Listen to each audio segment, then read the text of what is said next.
그러면은 오늘 우리 기술 사업보고서 열람 및 엑셀 설명 시작하도록 하겠습니다.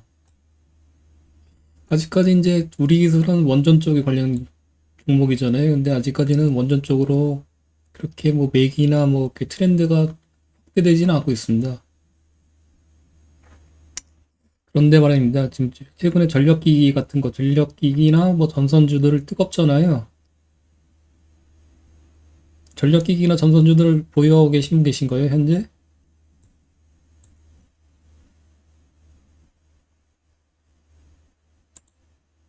한 분도 없으세요?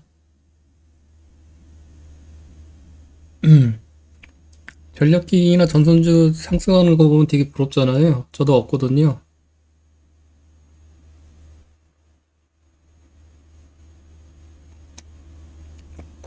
그런데 지금 최근에 보면은 전력기기나 전선주들을 관심들이 많으시더라고요. 특히 전력기기들. 근데 저 개인적으로 그렇게 생각해요. 전력기기 지금 보유하고 계시면 축하드립니다.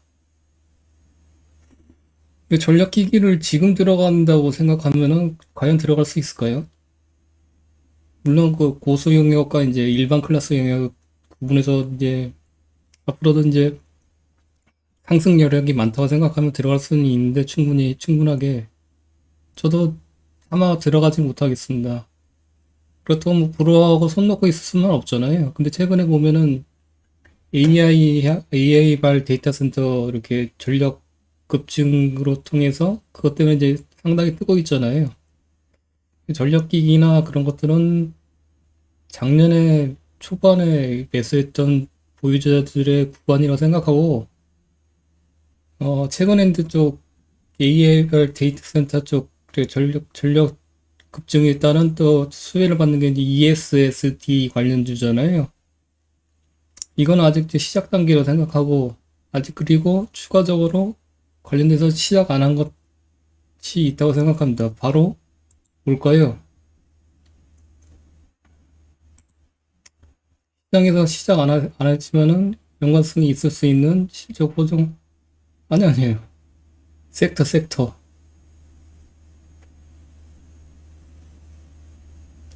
시작을 할 수 있는 기현성이 있는 섹터가 어딜까? 전력 분체도 그렇고, 그렇죠. 원전이죠, 원전. 그래서 부러워하지만 마시고, 소외 섹터 중에서 실적이 터닝할 수 있는 개연성이 있고, 최근에 이제 핫한 트렌드에 연기될 수 있는 그런 섹터 및 종목을 압축해서 선제적으로 공부하고 과감하게 진입할 수 있는 기회를 보시는 것이 좋을까요, 안 좋을까요? 불어하고 전력기 기주를 지금 현재 매수하시는 게 좋을까요? 아니면은 제가 설명드리는 게 좋을까요?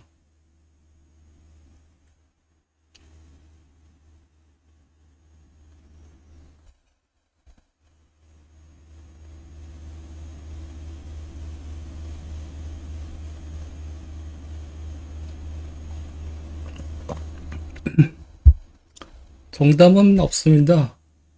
정답은 없고 모든 선택지는 여러분들의 선택입니다.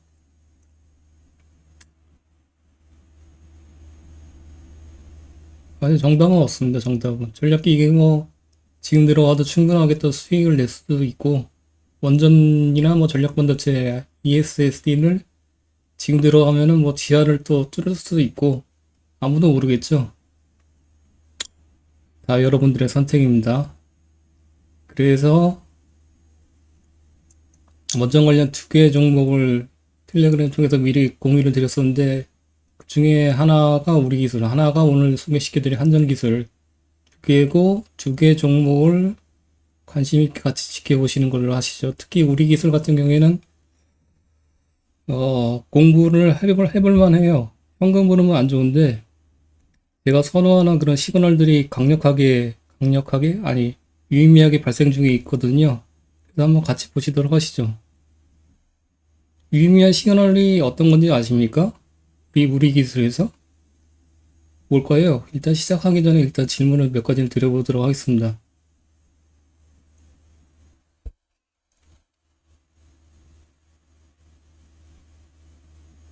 엑셀을 입력해 보셨습니까, 혹시?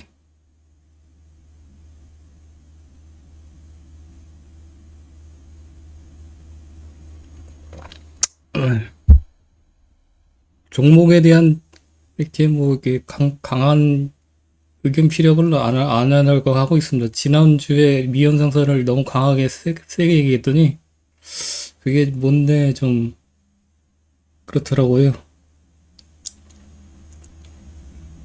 그래서 강력한 뭐 그런 것을 형용사를 표현을 하면 원래 안 돼. 분석글이나 뭐 이렇게 설명의 시간에 이렇게 톤다운을 시키고 항상 과함은 아니야만 못 하잖아요. 그렇기 때문에 평이하게 좀 더 이렇게 부족하게 얘기하는 게 이렇게 생각으로 분석을 작성하고 그다음에 설명회 하는데 임하려고 항상 최선을 다하고 있습니다. 근데 그게 어쩔 때는 안 될 때가 있습니다. 그래서 이해를 좀 부탁드리겠습니다. 그렇죠. 더 중요한 게 있죠. 그거보다 더 중요하다고 보는 시그널.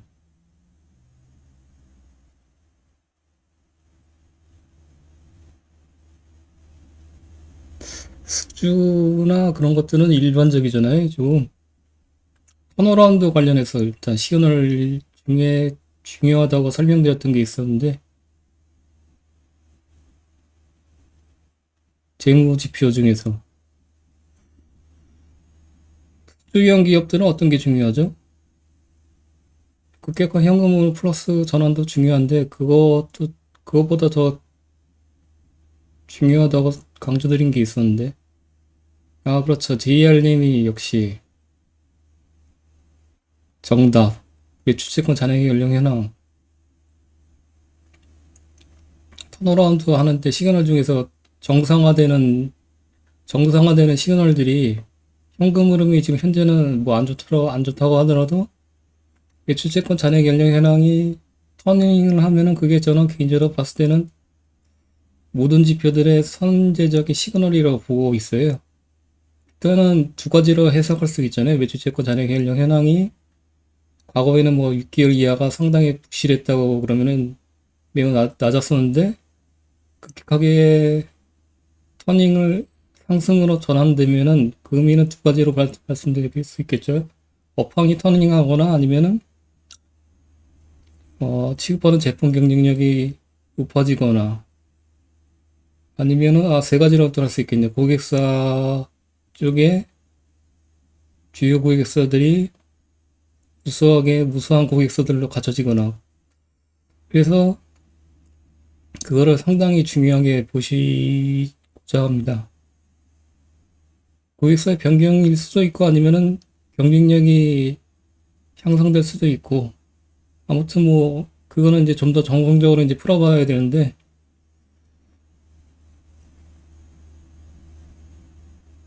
상당히 중요한 아 상당히 중요한 형용사니까는 어 유의미한 시그널로 받아들이시는 게 이해하시는 게 좋으실 것 같다 생각합니다.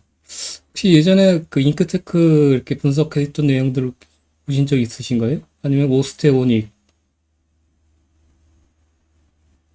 잉크테크 같은 경우에는 19년도 이전에는 그 미현상사 그룹에 인수되기 전에 상당히 좀 지표들이 부실한 기업이었었잖아요. 인수되면서 지표들이 이제 터닝을 하게 됩니다. 그러면서 주가가 이제 급등하게 되는 뭐 그런 사례가 있고 오스테오닉 관련해서는 2년 전인가 이렇게 분석 초기에 했을 때 혹시 보신 분이 있으신가요?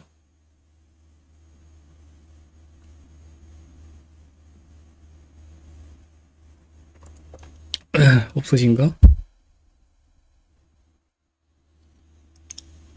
잠깐, 아, 한 분이 있으시면 좀 곤란하죠. 예시를 드리기가. 잠깐 오스테오닉을 잠깐 먼저 볼까요?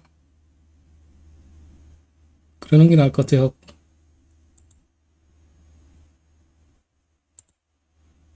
현재는 좀 오스테오닉은 좀 애매하죠. 지금 애매한 구간인데 과거에 보시면은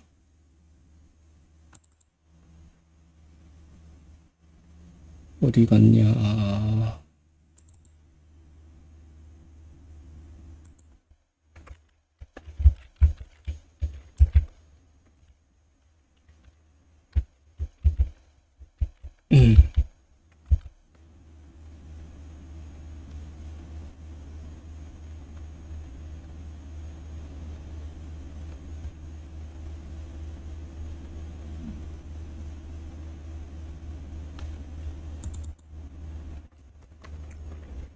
아, 그리고 음, 기업 분석 처음 책 이름이 기억이 안 나냐? 내 책인데. 처음 공부, 처음처럼이라고 할 뻔했네. 처음 공부 보시면은 마지막 장에 보시면은 그 데우스하고 그다음에 뭐지고 또 하나 2차 전지 장비주의인데 관련돼서 수주 아 내가 쓴 책인데도 기억이 안 나네. 가물가물하네. 큰일 났네 이거. 그 2차전 PNT. 음. 그 수주장부하고 이제 계약부채하고 이제 잔액인정 현황 관련해서 설명드린 거 있잖아요. 그 내용 한번 읽어보시고요. 우스테이고닉이 23년 3분기 3월 달에 이제 분석을 했었는데 그 당시에 보시면은 가장 눈에 띄는 지표들이 여러 가지를 봐야 되지만은 일단은 뭐 손상 차선이 급감했던 이렇게 사례가 있었고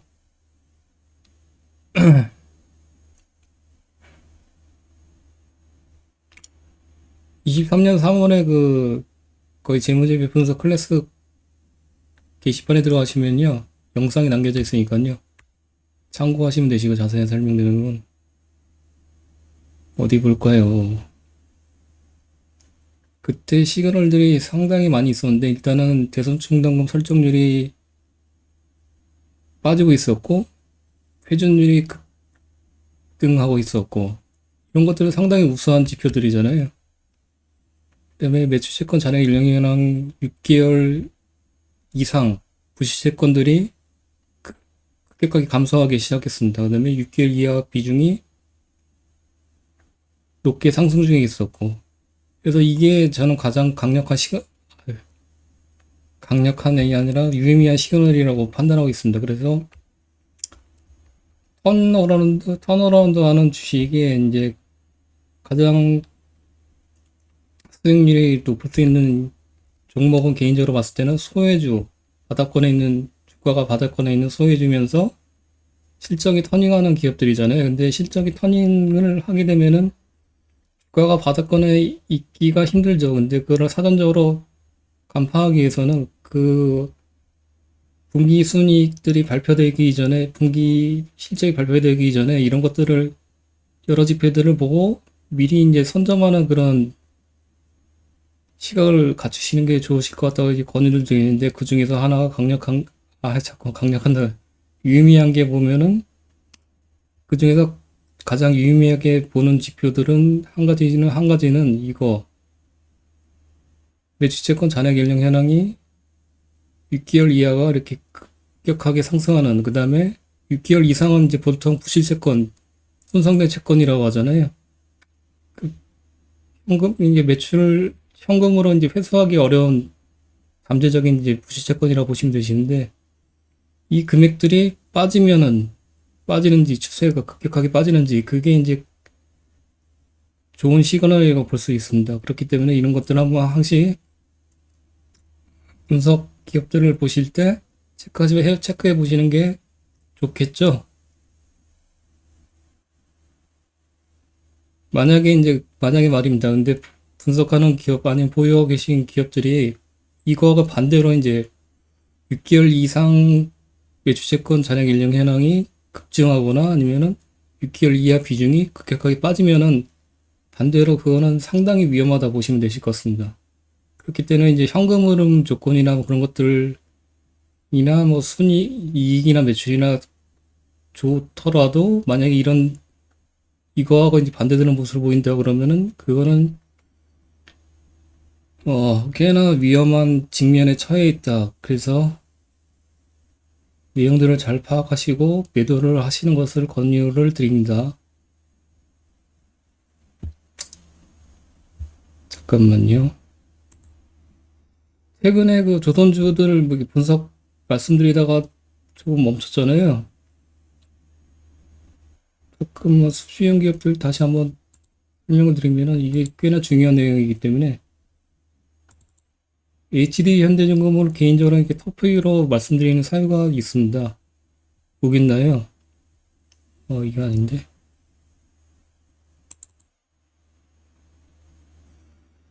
그리고 하나오션을 그렇게 좀 그렇게 선호하지 않는 이유가 있어요. 뭐겠죠? 차이가?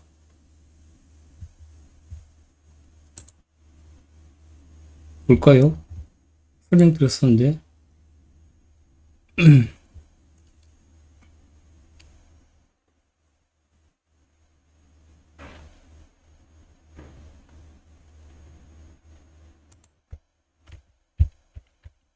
보자.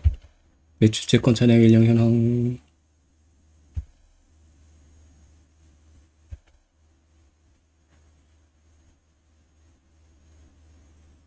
이게 이제 현대중공업의 매출채권 잔액 일령 현황이거든요. 3년 초과 비율이 이렇게 빠지고 있고, 현재 6개월 이하 비율이 상승하고 있어요. 연도별로 보시면요.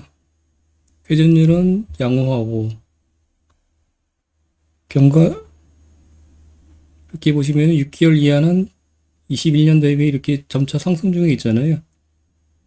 그리고 3년 초과는 비중은 감소하고 있고, 근데 하나옵션 잠깐 보실까요? 우리 기술을 하려다가 또 다른 새끼를 넘어가고, 근데 이거는 지속 강조드릴 수밖에 없습니다. 리스크나 아니면은 이제 그 좋은 기회, 이제 어쩌면 좋은 기회일 수도 있는 저평가 소외주를 선점할 수 있는 그런 개연성이 높을 수 있는 기회를 엿볼 수 있기 때문에 이건 실전 투자 관점에서 한번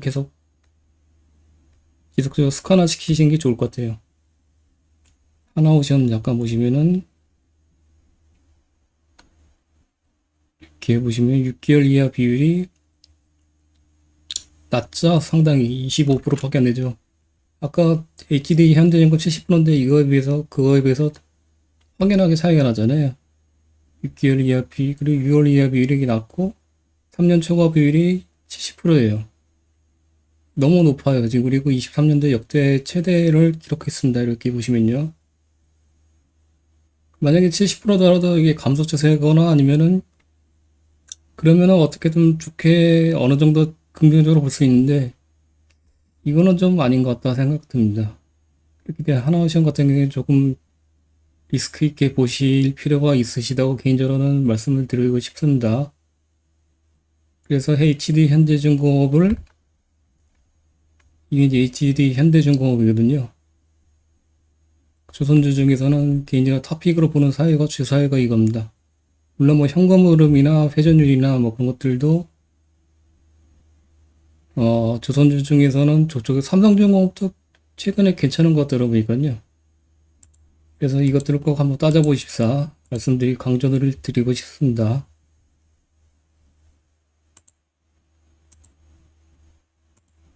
자, 그렇다면은 우리 기술 하기 전에 이제 잠깐만요.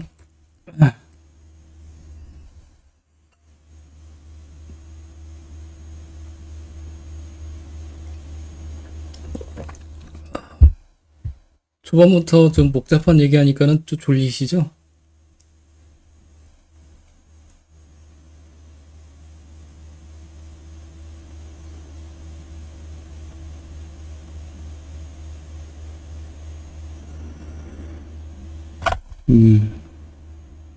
여기에 최근에 그 대학생분들 가입해달라고 해서 많이 해드렸는데 그 중에서 들어오신 분 계신가요? 서울대 쪽에 학생분들이 어떻게 하셨는지 아름아름해서 계속 이메일 와갖고 가입하게 해달라고 하시더라고요. 대학생분들을 이렇게 그냥 무료로 가입해드리고 있거든요.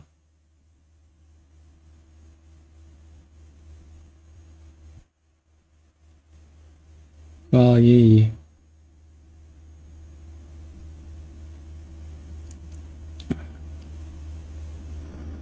아무튼 진행을 하도록 하겠습니다.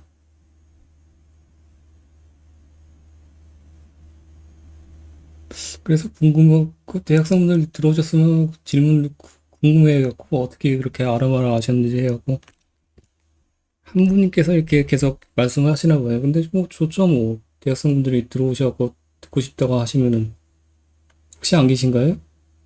서울대분?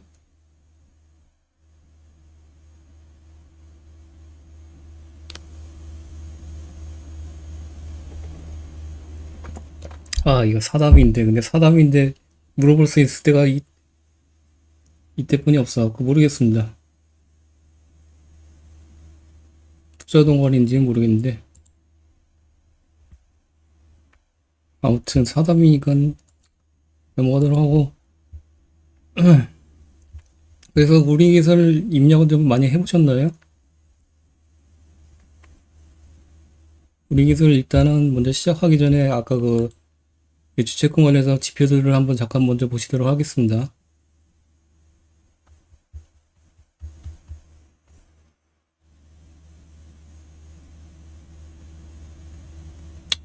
텔레그램에다가 이렇게 많이 올려드리는데 차트와 같이 있는데 근데 이것들을 보시고 해석이 또 안 되시면 안 되시잖아요. 올렸는데 기껏 올렸는데 이게 무슨 소리고 이렇게 하면은 아무 의미가 없잖아요. 그렇기 때문에 좀 어려운 것 같은 경우에는 설명을 드리는 게 나을 것 같아요. 보시면요.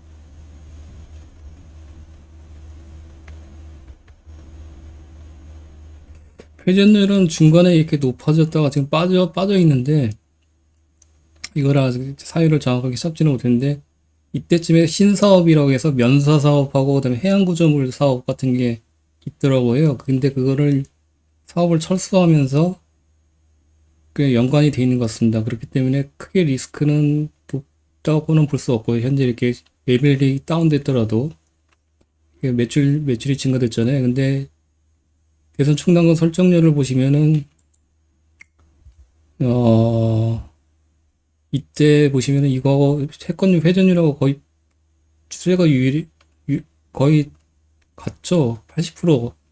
대선 충당금 설정률 회전율이 아무리 높아봤자 충당금 설정률이 이렇게 높으면은 그렇게 의미가 없습니다. 그렇기 때문에 신사업들이 그것들을 이제 철수하면서 매주채권이나 그런 것들이 정상화되는 거 과정에 놓여 있다고 보시면 되실 것 같습니다. 그러면은 회전율, 대성평당 설정률 추이가 어떻게 보이세요, 현재?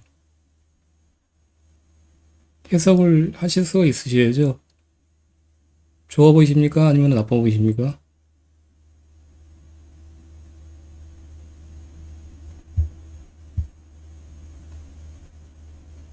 회전율은 감소해야 되는 거죠? 설정률은 감소하는 게 좋은 거죠. 근데 그런 게 있어요. 또 그 해당 기업이 이제 보수적으로 이렇게 설정률을 잡는 기업들도 있습니다. 근데 추세는 만약에 설정률이 높게 보수적으로 잡고 있다고 하더라도 그것도 괜찮아요. 근데 그렇게 높게 보수적으로 잡더라도 일정 그건 장기간 이렇게 같은 레벨로 이렇게 동일하게 유지를 해야만 유의미하다 생각하거든요. 그런 경우도 있고 만약에 이렇게 높은데 설정률이 급격하게 빠진다 이거는 정상화되는 유의미한 시그널이라고 보시면 되실 것 같습니다. 그래도 1차적으로 이렇게 좋아 보이고 6개월 이하 비율을 보시면은 과거에는 19%면은 이 정도면 아까 하나옵션처럼 좀 리스크 있다고 보시면 되시는데 이거는 상당히 좀 부실한 여건을 보인다고 보시면 되십니다. 그러니까 정상채권 매출액이 발생되는데 추후에 이제 현금으로 이제 전환될 수 있는 매출을 인정을 받을 수 있는 여건의 매치채권이 20%밖에 안 된다는 의미잖아요. 나머지 80%는 부실채권, 그러니까 돈을 돌려받을 수 있는 가능성이 낮은 그런 부실채권이라고 보시면 되시고, 보통 3개월 이하가 유의미하긴 한데, 조금 약간 완화시켜서 6개월 이하를 이제 보고 있는데, 6개월 이하 비율이 어떻습니까? 보시면 급증하고 있잖아요, 현재. 23년 4분기 점차적으로. 그러면은 이거는 어떻게 보십니까? 좋아 보이십니까? 아니면은 안 좋아 보이십니까?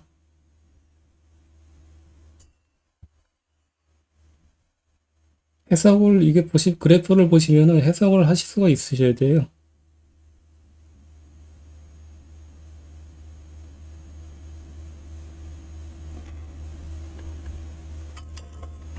음,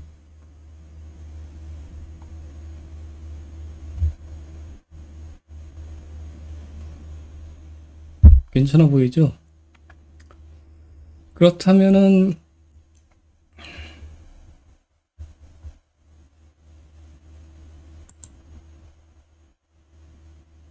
지금 이제 현금 흐름을 보시도록 할게요. 현금 흐름. 현금 흐름은 어때 보이시나요? 그렇게 썩 좋아 보이진 않죠. 좀 투자하기에는 좀 긴가민가하고 좀 약간 리스크가 높아 보이는 모습을 보이고 있습니다. 왜냐면은 캐펙스를 높게 OCF는 비교적 22년도 이후에는 플러스 유지 구간이 과거에 비해서는 높아 보이는데 높은 캐펙스 때문에 FCF는 매우 악화되고 있습니다. 지금 마이너스 이거 다 해석할 줄 아시죠? OCF 영업활동 현금 흐름 캐펙스 주황색 그 다음에 FCF 회색 아유 오늘 이렇게 다 설명드리면 내일 PPT에서 설명드릴 게 없는데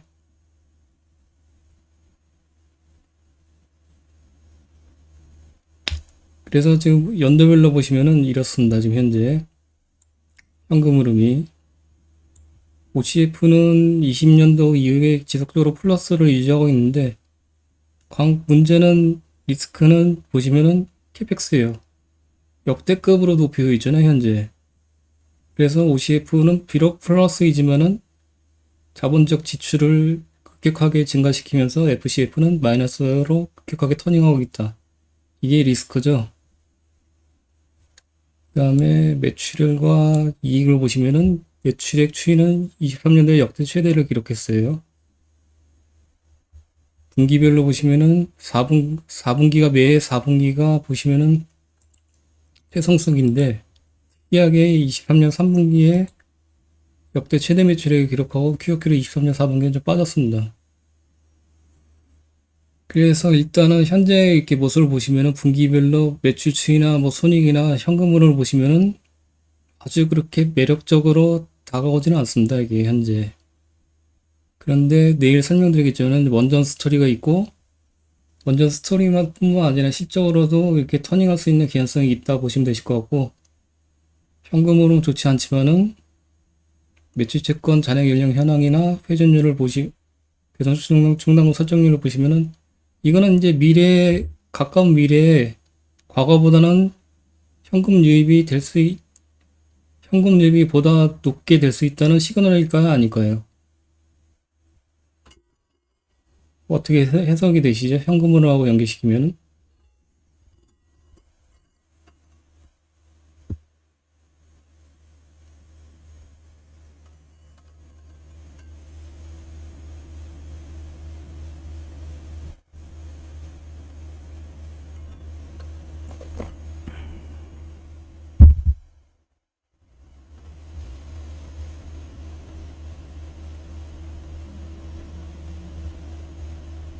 그렇죠.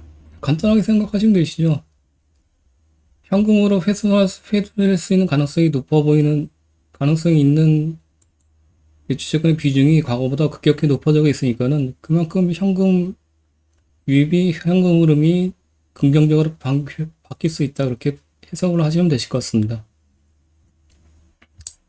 그래서 현금 흐름 측면에서는 일단은 관건은 캐펙스인데 높은 캐펙스가 있어서 이것 때문에 현금 흐름이 악화되고 있는데 근데 매출채권 관련해서 보시면은 긍정적인 유의미한 시그널을 보이고 있고 관건은 이제 그 성장주의 시그널 찾기라고 이제 책에서 설명드렸었잖아요. 거기서 이제 성장주의 시그널 찾기에서 조건들이 뭐뭐였었죠? 높은 캐펙스와 그래서 현금 흐름 측면에서는 좋아 볼 수 있는 현금 흐름 조건에 대해서 말씀드렸잖아요. 마이너스 OCF,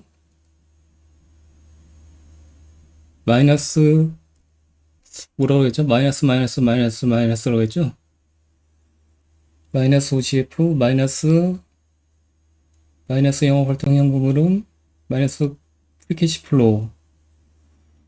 근데 관건은 반드시 매출 급증이 나와야 된다고 말씀드렸잖아요. 일단은 23년도에는 매출 증가가 나오고 있습니다. 그리고 거기에 따르는 이제 감가상각비를 후속으로 나오게 되면 이 침해가 발생될 수 있는데, 감가상각비는 이제는 좀 체크를 해보실 필요가 있으시죠. 이런 경우에는. 그리고 또 중요한 시그널이 직원수 증가되는지, 직원수, 종업원수, 기억나시나요?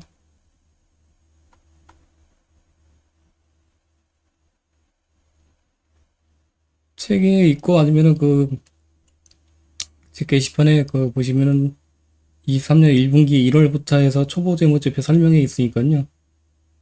그 영상을 보시면 되실 것 같습니다. 직원수 관련해서는 어디 갔냐?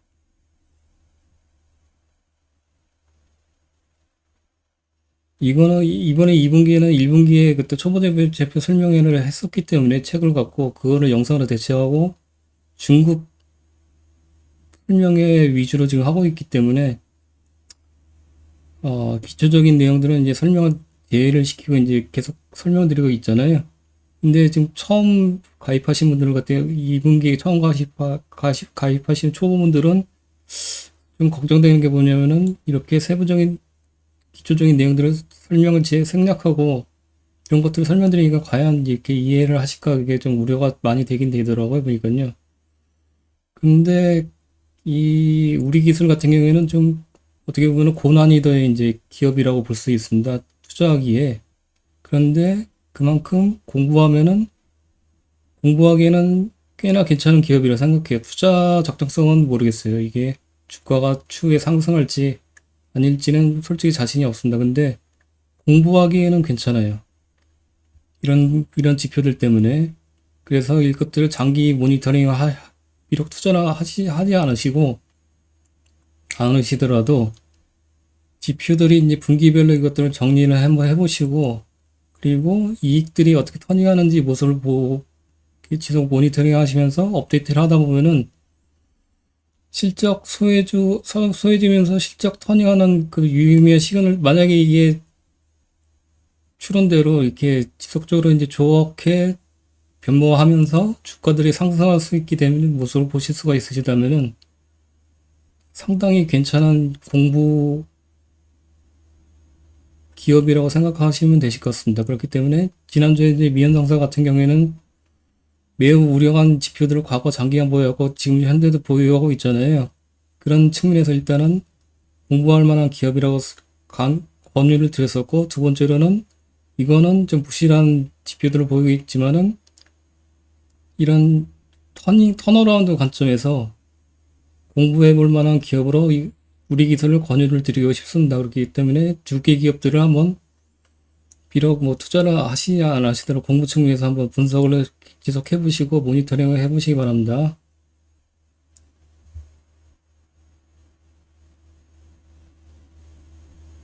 지금 40분이 벌써.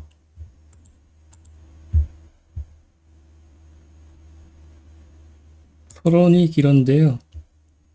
사업보고서를 보시도록 하겠습니다.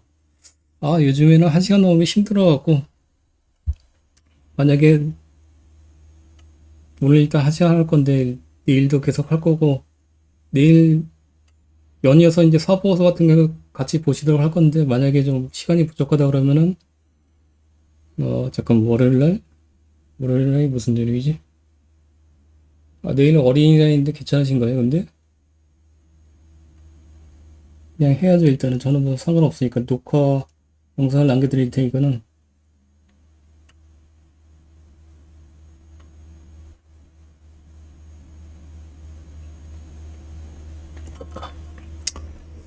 그래서 지금 현재 이제 40분이니까 20분 남았잖아요.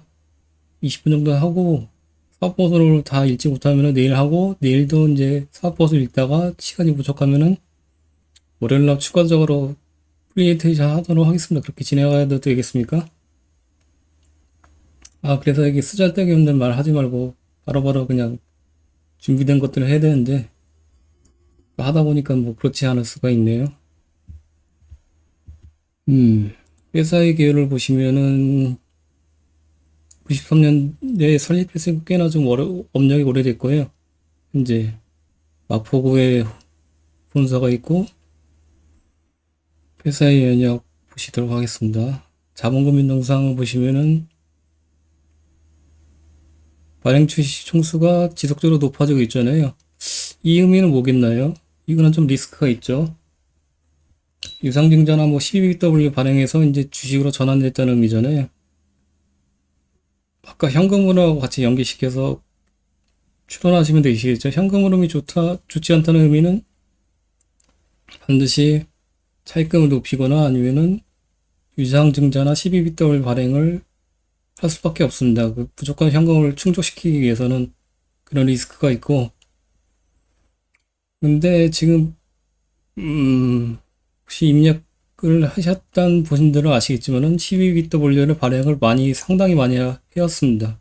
그게 좀 리스크로 보시면 되실 것 같고, 자기 주식수는 거의 없다고 보시면 되시고, 뭐 현금 흐름이 안 좋으니까 자기 주식수나 아니면은 뭐 배당금 지급은 언감생심이겠죠.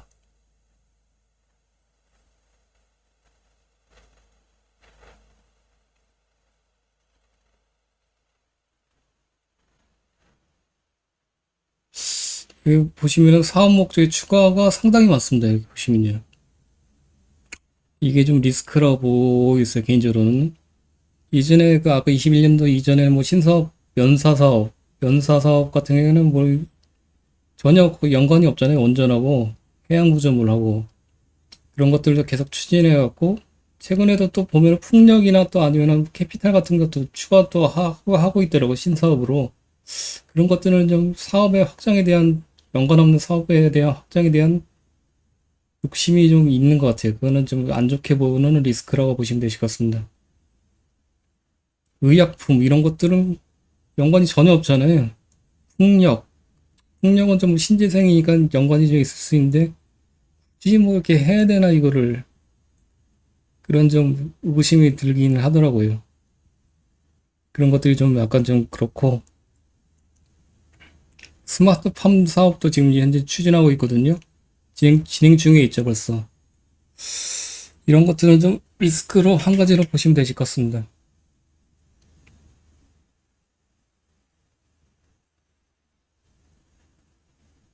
그런데 유의미한 시그널이 나오고 있어서 그게 이제 또 투자 관점에서 주가도 이제 보시면은 월봉상으로 보시면 바닥권에 있고 그렇기 때문에 놓기가 좀 아쉬운 종목이라고 보시면 되실 것 같고 아무래도 이제 원전 쪽으로 이제 관련돼서 뭐 BHI나 뭐 그런 거 많잖아요. 근데 BHI를 선정하려고 했었는데 부채비율이 너무 높더라고요, 이거는. 거기는 BHI는 뭐 갖고 계신 분도 계실지 모르시죠? 이렇게 말씀드리면 그러는데 근데 BHI는 도저히 이렇게 좀 접근을 할 수가 없겠다 생각이 들어갖고 소개를 제외시켰습니다. 최근에 이제 원전 관련 중에서는 가장 각광받는 게 BHI 같은데, 거기는 개인적으로는 접근을 할 수가 없더라고요. 차마. 잠깐만요.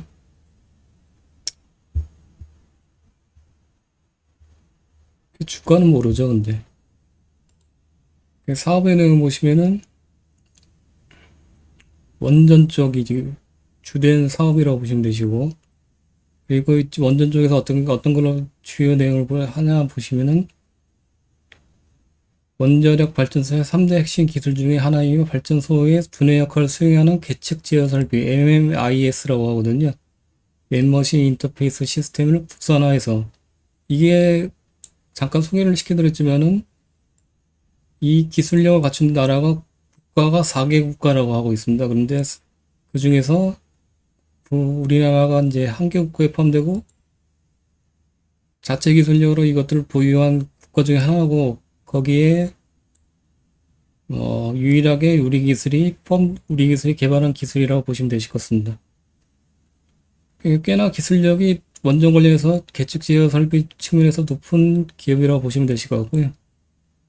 신한울 125기 및 신고리 569기의 공급함으로써 세계에서 네 번째로 원전 핵심 기술을 보유하게 돼 있다. 그래서 돼 있고, 특히 이제 23년도에 신한울 3, 4호기 MMS DCS 공급 계약을 체결했으며 SMR 소형 원자로 산업 생산 생태계 기반 조성 지원 사업을 2년간 수행해서 SMR 적용 가능한 시험용 DCS 케빈 T 설계 및 시험용 DCS 제어 로직 개발을 통해서 SMR 원전 시장에 진입하고자 노력하고 있습니다. 그래서 이렇게 MMS하고 SMR 관련해서 연관성이 있다 보시면 되실 것 같습니다. 그리고 정비 용역 사업인데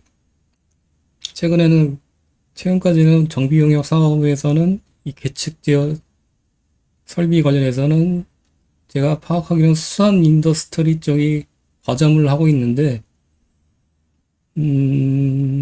내일 설명드리겠지만, 만약에 프리젠테이션 내일 하게 되면은, 이렇게 최근에 이제 여기 보시면 신고리 5,6호기를 23년도에, 신한울 3, 4호기를 23년도에 수주했잖아요. MOAS. 그래서 자연적으로 이 관련된 정비 용역 사업을 할 수밖에 없다고 리포트에 나와 있더라고요. 그래서 엑셀에다가 남겨드렸었는데 입력하시다 보면은 매출 추이가 보이실 거예요. 한 걸요. 일단은 사업 보고서 계속 보시도록 하겠습니다. 정비 용역 사업, 제어 시스템에 대한 자체 설계, 개발, 제작, 생산, 시험 등의 토탈 솔루션을 보유하는 노하우를 기반으로 발전소의 설치, 운영 중인 다양한 시스템의 운영 효율 제고를 위해서 보다 차별화된 경상정비, 오버홀 정비, 비상정비 서비스를 제공하고 있습니다. 22년에 신한울 일발전소 MMIS 설비 정비 용역 계약을 체결했으며 이를 기반으로 원자력 발전소 경상정비 용역 시장에 진입할 수 있는 발표를 마련했습니다. 업역이 여기서는 별로 얼마 안 됐죠.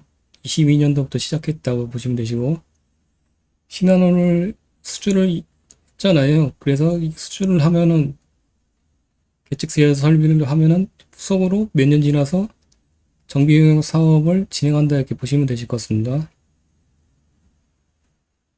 그 다음에 SOC 사업 부분인데 여기는 좀 철도 쪽이에요. 철도 쪽. 철도 쪽에 PSD라고 해서 보통 지하철 같은 데 보시면은 앞에 그 스크린 도어가 있잖아요. 그게 이제 PSD라고 하거든요. 철도 쪽에 이제 그것들을 적용을 하고 있다고 보시면 되십니다. 승강장 안전문 PSD 및 철도 신호 열차 제어 시스템을 이것도 좀 약간 원전하고 상관없는데 이거는 좀 어떻게든 잘 정착을 시켰더라 보니까요. 그래서 최근에 이제 매출이나 이익 같은 게도 매출 같은 게도 잘 나오고 있더라고 보니까요. 그래서 이것들을 성공시킴으로써 신사업에 계속 욕심을 이렇게 가지고 있는 것 같기도 합니다. 경영진에서.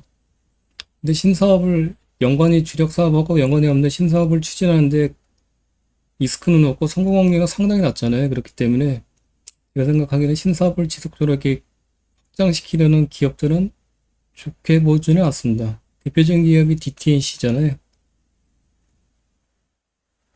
그냥 엄청난 캐펙스를 그냥 부어 때려붓는데 이익은 잘 안 나오는 그런 전형적인 기업이라고 보실 수 있으십니다.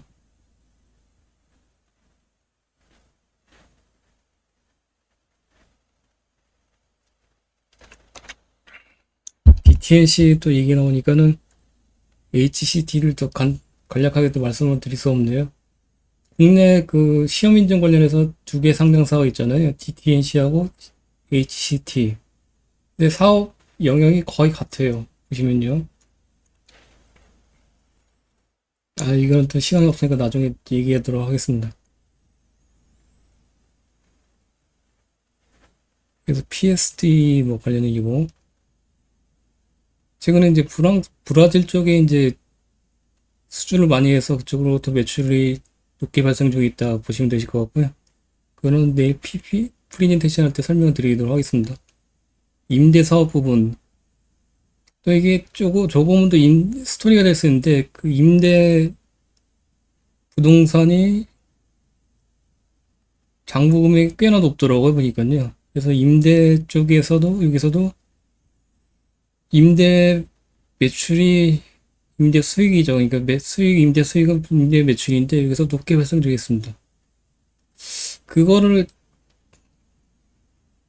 요게 이제 가치가 꽤나 괜찮은 것 같은데, 이거를 뭐 매각을 하던가 아니면은, 그러면은 현금화를 꽤나 높게 할 수 있을 것 같아요, 보니까요. 그래서 재무상태표를 잠깐 보시면은, 투자 부동산 같은 경우에는 명기가 돼 있잖아요. 어디에 돼 있을 거예요? 비유동 자산에 돼 있잖아요. 유형 자산에 투자 부동산 300억이에요. 300억. 이 자산 재평가를 언제 했는지 모르겠지만은 자산 청구에 1900억 중에 300억 정도면은 이걸 만약에 매각을 할 수 있다 그러면은 현금 유입 측면에서 꽤나 도움이 될 수 있을 것 같습니다. 이거를 이렇게 왜 임대만 놀리고 있는지 모르겠어요. 이거를 만약에 이렇게 지금 캐펙스 같은 게 높이고 지속적으로 높이고 있고 그러면은 매각하고 차라리 임대를 통해서 이렇게 전환시키는 게 낫지 않을까 개인적으로 생각하는데 일단은 지금 보시면 현금으로 좋지는 않고 부채 비율을 잠깐 보시면은 부채 비율은 뭐 한 80% 정도 돼요. 그렇게 높은 건 아니에요. 근데 저기 300억을 만약에 장부 금액을 높게 해서 이제 빌딩을 높은 금액을 매각할 수 있다 그러면은 꽤나 높은 현금 유입이 될 수 있잖아요. 그게 이제 어떻게 보면 또 잠재적인 좋은 스토리라고 볼 수 있겠죠. 근데 자산주 같은 경우에는 자산 가치나 뭐 부동산 같은 경우에는 쉽게 뭐 단기에 이렇게 좋은 스토리로 연기될 수 없기 때문에 이런 스토리도 숨겨져 있다고 보시면 되실 것 같습니다. 그래서 임대 쪽에서 매출이나 수익이 꽤나 높게 발생 중에 있다 보시면 되실 것 같고요. 최근에 보시면은 임대 쪽의 수익 부분이 이게 수익이 이제 매출액이 수익이거든요. 그래서 여기서 높은 캐시 플로우 유입을 시키고 있다 보시면 되실 것 같습니다. 부문 수익 보시면은, 여기 매출이고, 여기 이익이니까는 거의 이익률이 거의 한 50% 정도 되잖아요. 그래서 여기서 꽤나 높은 높은 이익을 발생시키고 있다 보시면 되실 것 같고,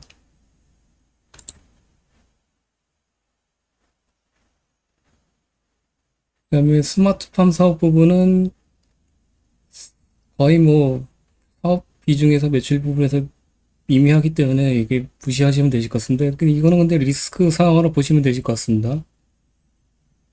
추후에 이제 또 부실화될 수 있는 뭐 있다고 보거든요, 개인적으로.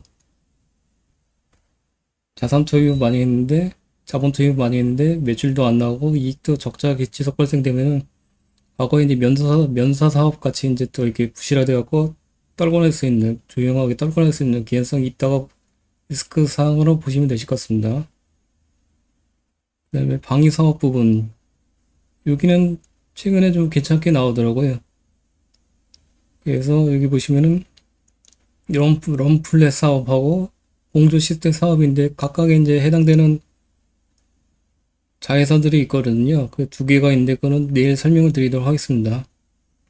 여기 보시면 공조 시스템 사업은 이제 K2 쪽 전차하고 연계되거든요. 잠깐 내용을 추측을 보시면은 23년 4월에 4분기에 매출액이 역대급으로 나왔습니다. 근데 아직까지 역대급으로 나왔는데 크게 막 확 튀는 건 아니고 잠깐 보시도록 하시면은 우리 DS 잠깐만 우리 HQ인가? 우리 HQ가 공조 시스템이 우리 HQ인가? 두 개 중에 하나인데 헷갈리네요. 지금 잠깐만요.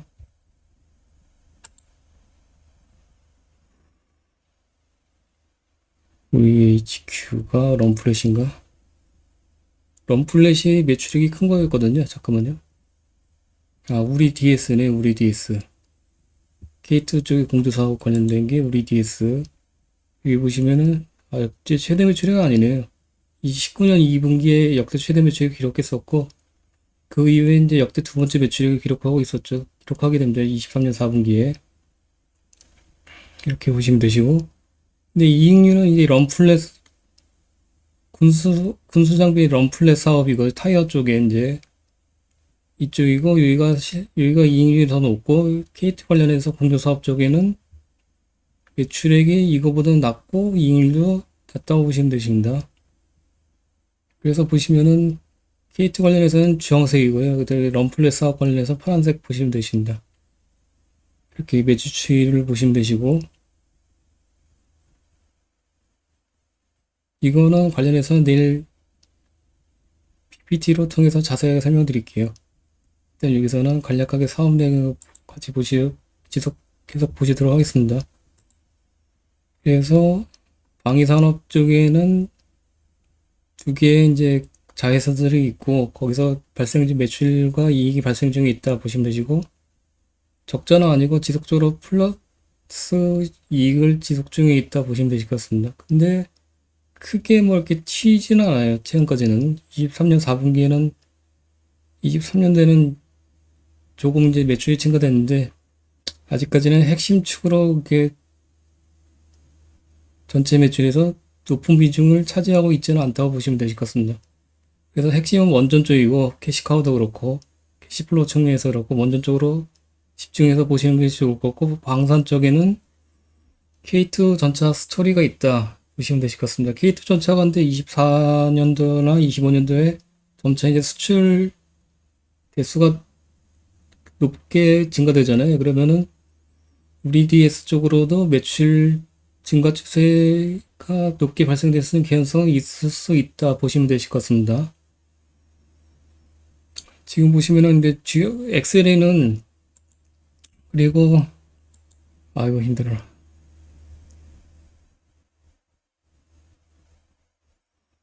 아 이놈의 코 막히는 거는 이게 언제쯤 막 풀리는 건지 모르겠네. 엑셀에는 보시면은 사업보험료 매출액 이렇게 자세하게 나눠놨잖아요. 근데 이거는 특이하게 보시면은 제품별 매출 추이나 거기는 없습니다. 그래서 여기 보시면 주요 제품이 서비스에서는 이렇게 구분되어 있고 매출 및 수주 사항도 이렇게 구분되어 있는데 그럼 저거 어디서 보시면 되시냐? 원재료 및 생산 설비에 보시면은 여기에 나와 있습니다. 이렇게 보시면 사업 부문별 매출액 그래서 이렇게 원전산업, 원전사업, SOC 사업 구분되어 있으니까 이것들을 참고하시고 입력을 하시면 되십니다.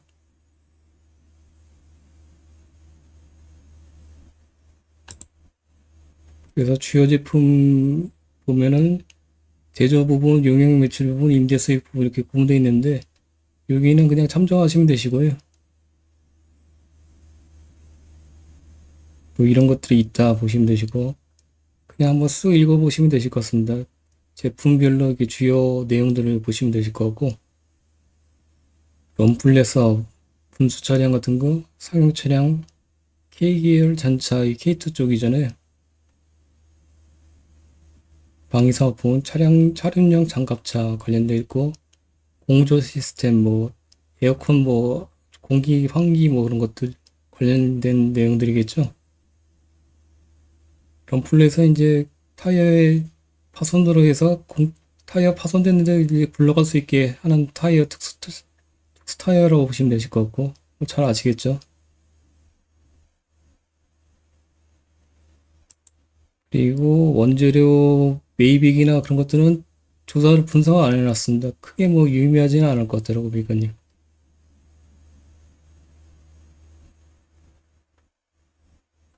그리고 매출 제품별 세부 매출액은 여기서 아까 참조하시라고 보시면 되시고 말씀드렸고 유형자산에 보시면 이렇고 이렇습니다. 매출 및 수주 사항은 하단에 보시면은 수주 사항이 연기가 되어 있거든요. 수주 현황 이렇게 되어 있고 수주 잔고를 보시면은 제일 우측 칸에 수주 잔고 나와 있잖아요. 그대로 기입을 하시면 되시죠.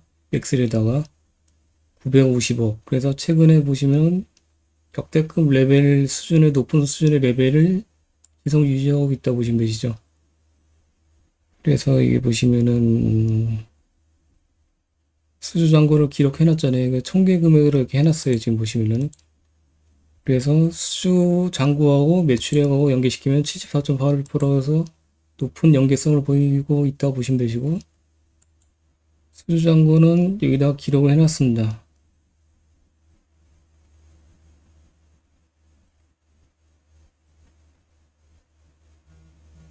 수주 잔고가 주황색이거든요. 그래서 18년 이후에 역대 최고 수주 잔고 레벨을 유지하고 있다. QQ로 좀 빠지고 있는데, 이거는 절대적인 레벨을 보시면 되시지, 빠진다고 해서 이렇게 뭐 신경스럽게 보실 필요는 없으실 것 같습니다. 그 선수금도 있잖아요. 계약 부채하고 선수금. 그것도 이제 명기를 해놨고, 연결재무제표 주석에서 찾으시면 되시고, 선수금도 과거에 이거하고 수주잔고는 높은데 과거보다 선수금이 낮은 사유는 모르겠어요. 부담분하고 한번 통화를 한번 해봐야 되는데, 이 차이는 뭔가 이렇게 확인할 필요성이 있긴 있을 것 같은데, 이거는 뭐 선수금은 신사업하고 연계될 수도 있겠죠. 근데 아쉽게도 보시면은 28년, 20년 4분기 이전에는 없더라고요. 그래서 이것들을 과거 이제 장기 자료가 있었으면 비교하기가 쉬웠을 텐데, 추론하기가 쉬웠을 텐데, 그게 좀 아쉽습니다. 그래서 이때 시기에 선수금이나 그런 것들 제외하고 22년 1분기 이후에 선수금 추이를 보시는 거 참조하시는 것이 일단은 좋을 것 같습니다. 근데 그 측면에서 보시면은 과거 요것들을 빼고 보시면은 역대 최대 선수금을 보이고 있다 보시면 되실 것 같습니다. 23년 4분기에.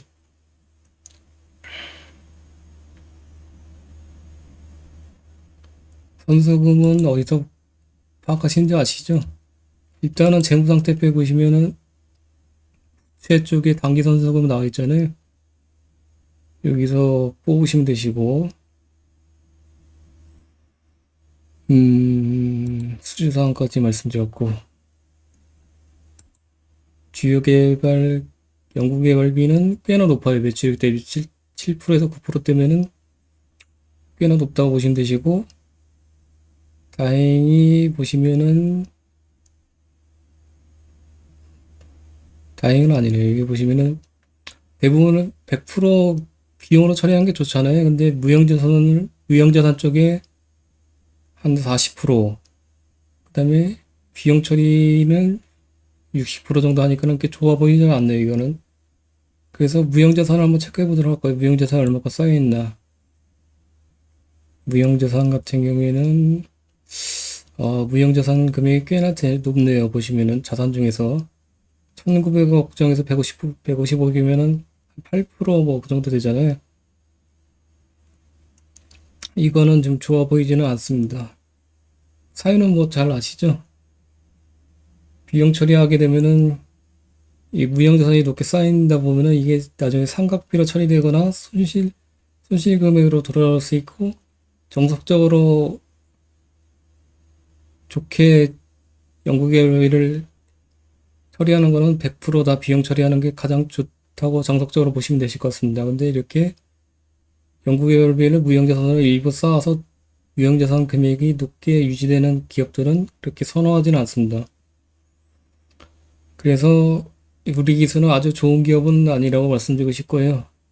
지속적으로 이렇게 리스크상을 모니터링하는 것이 필요하다고 보실 수가 있는데, 아까 말씀드렸듯이 유의미한 지표들이 터닝하고 있고, 부실기업이 이제 터닝할 수 있는 그런 조건을 일단 1차적으로 갖추고 있다 보시면 되실 것 같습니다. 주가도 이제, 그리고 중요한 이제 주가도 이제 높지 않은 수준에 있고, 여러 가지 조건을 이제 감안해서 실전 투자를 진행을 해야 되겠죠. 항상 투자자는 이렇게 좋은 기업들, 훌륭한 기업들을 투자 대상에 놓을 수는 없습니다. 그렇기 때문에 어떻게 보면은 개인적으로 봤을 때는 주가 상승이 높은 기업들은 이렇게 부실한 기업들이 터닝하는 시그널을 보이는 바닥권에 있는 기업들, 그런 기업들이 어떻게 보면은 좋은 주식이 될 수도 있어요. 그렇기 때문에 우리 기술은 그런 관점에서 리스크도 높지만은 그런 관점에서 지켜볼 만한 공부할 분석해 볼 만한 기업이다 이렇게 보시면 되실 것 같습니다. 아이고, 오늘은 이쯤 하고요. 내일 22시에 뵙도록 하겠습니다. 고생하셨고 토요일 날 주말에 또 시간 내주셔서 감사하고 내일 뵙도록 할게요.